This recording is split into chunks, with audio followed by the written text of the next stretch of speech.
Andrew McCART, IFL TV, in association with MTK Global. As you know, I'm always delighted to be joined by the one and only Gary Cully. Gary, what's going on, mate? Are you sunbathing? What's going on? No, I'm just out of the ice bath. I just got the boots on, recovery day, so just chilling out for a bit. Nice, man. Nice. Recovery day. I take it you've had a hard week then. Yeah, sparring, up to sparring this week. I actually trained this morning before I came here as well, so 5 sessions deep into the week. Kind of come here then on a Wednesday to recharge for Thursday and Friday then to get ready for the rest of the week. Well, let's talk about it then, Gary. We've spoke on numerous occasions. We've done loads and loads of interviews. You wanted a good name. You wanted a title. You finally got it in Kotochigov for the vacant WBO European lightweight title. First and foremost, how happy are you to finally have this good name and a good title on the line, fighting for it? Yeah, good name, good record, good fighter as well. And WBO European title gives me a world ranking, so that's what I've been about for the last 12 to 18 months. I wanted to climb into the world ranking, so this will get me top 15 with the WBO, and then we can start climbing them rankings and push on to a world title shot. But talking about Kotochigov then, like you said, good fighter. You're probably 6 weeks away from the fight. It's out in Dubai. So talking about Kotochigov, what's your thoughts on him? You see him against Maxi Hughes? Yeah, I watched that fight with Maxi Hughes just because I had interest in Maxi Hughes at the time, because our fight was cancelled in April. That's so right. I wasn't watching him as an opponent at the time. But then obviously the offer came about and I took it. Yeah, he's technically very good. He's smart. He's well schooled. He'll be coming to win. He's coming off a loss, so he wants to redeem himself, I'm sure. So he's a dangerous opponent, but a fight that I'm looking forward to because I think his style is made for me. WBO European title, like you said, like you always keep your ear to the ground, so you wouldn't have missed this. That right now, the lightweight division, everybody is talking about this division. Everybody. Yeah. So when you think about winning this title, is there an added? Let me rephrase that. Is there an added? I can't think of the word now. Is there more? Come on, I help you. You're Irish, man. You don't know the words either. Additive, is it? No. Incentive, that's it. Incentive. Is there an added incentive? Right. I couldn't get my words up, man. Stupid jock prick. That's a Scot coming out in you. That's a Scot coming out of me. That's why I've got to hide my accent so people can understand me. Is there an added incentive now for this fight? Because getting this world ranking, is not just about the title, but getting this world ranking pushes you up towards these guys. Now let's talk about them. Devin Haney's, the Lopez's, Lomachenko's, you know what I mean? Ryan Garcia's, Luke Campbell's. Do you know what I mean? The names. Yeah, definitely. Unbelievable in this division. So is there more incentive to this fight to get your name up there with them names? Definitely. Like, that was a long way to get to that question. Like, yeah, we're here now, right?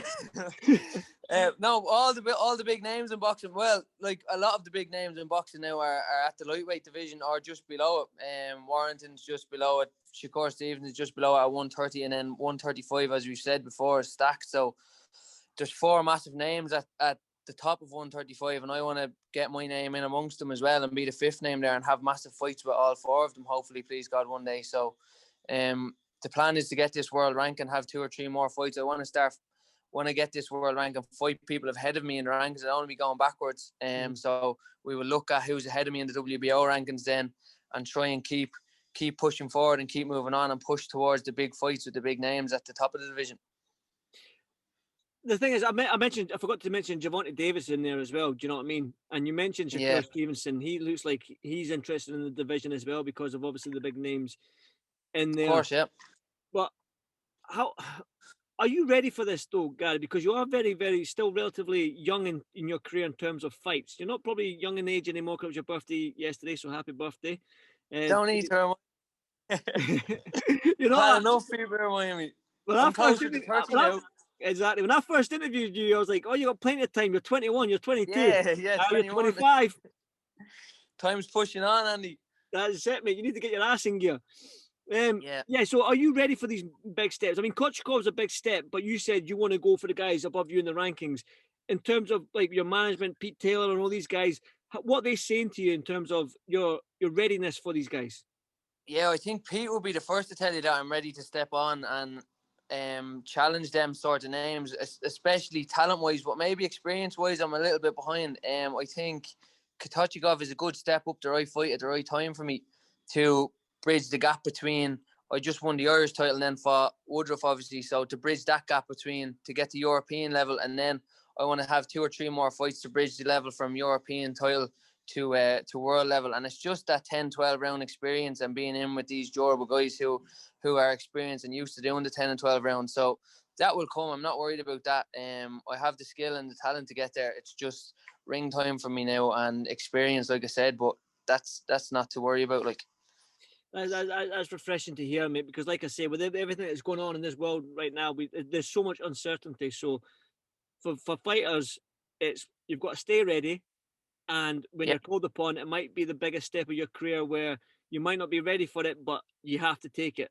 Do you know what I mean? So that's refreshing for you to hear from you.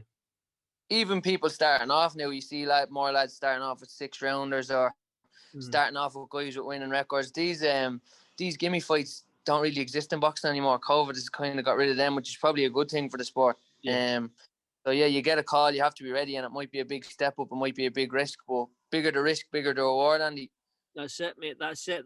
And you're, like I say, the confidence that oozes from you every single time I talk to you is unbelievable. So I know you're ready for these fights. You know what I mean? Whether you're ready in terms of fights or anything like that, then it doesn't really matter. But in your mindset, you've got the correct mindset going forward.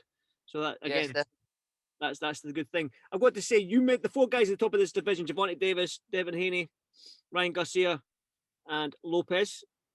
For you, which one's at the top of the division? I mean, there's arguments because Lopez has got all the belts, but you know what I mean. Giovanni Davis is making his name.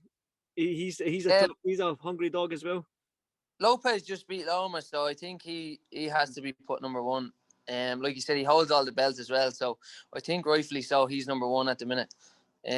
Giovanni Davis, I rate very highly. He's close to Lopez, and then Garcia and Haney I see is very beatable. They're good, but they've yet to prove themselves, I think. I see all the big the 135, all the big fights are being called for Haney against Garcia or Gervonta against Garcia, but like Garcia he stepped up against Campbell, but he's yet to prove himself, I think, at the highest level, the same as Haney. But I think Lopez number 1 and Gervonta number 2, definitely, and then the other 2 guys are yet to prove themselves, I feel. The thing, I've stood next to all them guys, apart from Giovanni Davis, and your height at 6'2" in lightweight, like you're going to tower over these guys. Is that going to play an advantage for you? I'm sure he's the smallest. I think he's 5'4", probably. Is he Giovanni small? Davis Quite is 5'5", yeah. 5'5", yeah. And you're 6'2", so that'll be an interesting clash of styles, I'd imagine. Yeah. They're all quite. Like I'd say, probably 5'7", 5'8" is the tallest one there.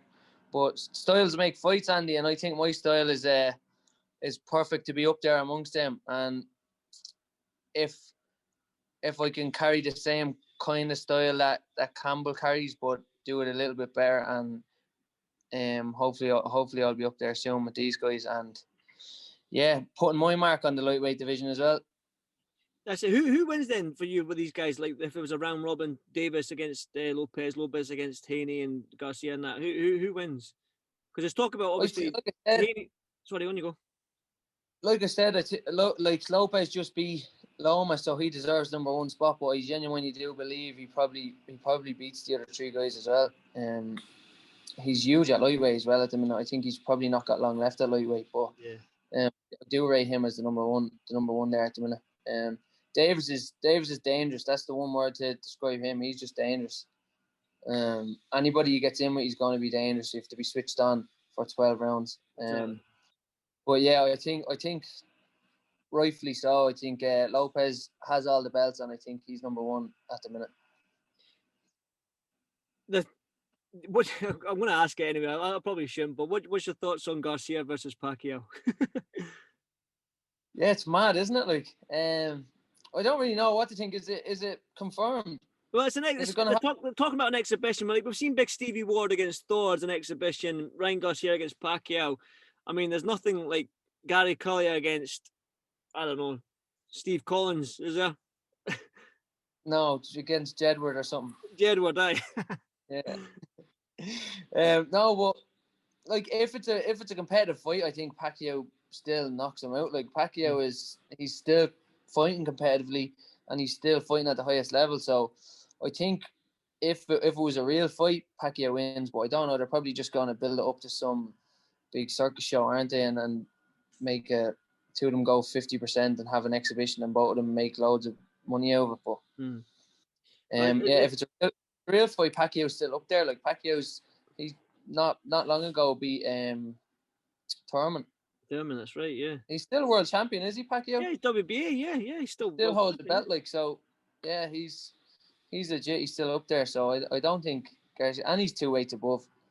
But like I said, they'll probably just build it up for a big circus act and both of them make loads of money.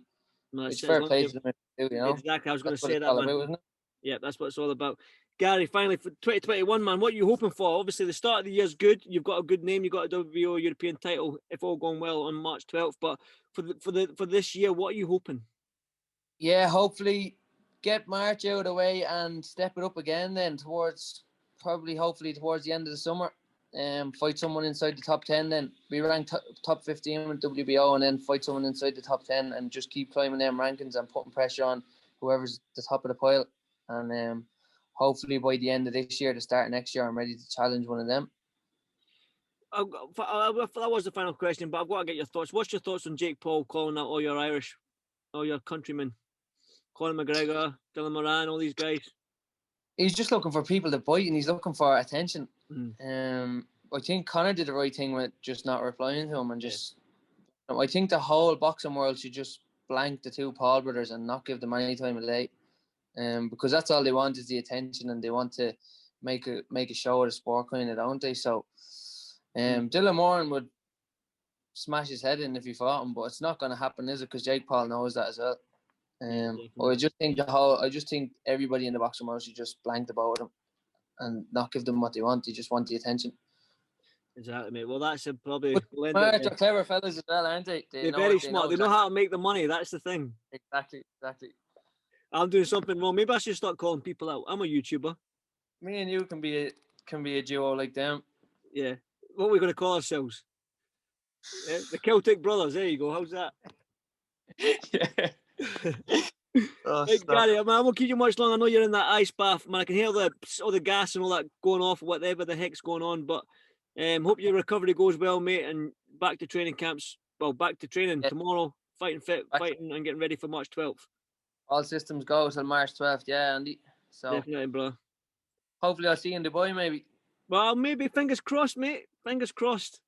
You can send this man to Dubai. There you go. That's yeah. Coogan always the good ones. Yeah, no. Coogan's been he's been passing around. Coogan's a top man when it comes to that sort of stuff. Yeah. Definitely. Well, Oscar's probably second in line now, is he? You're probably gone third. No. I'm way at the bottom. It's Coogan, Uma, Oscar, Raza, Coogan's postman, Coogan's next neighbour, me. Nah. Yeah. That's all good. It's all good. Right, Gary, man, enjoy your recovery, man. I'll speak soon, brother.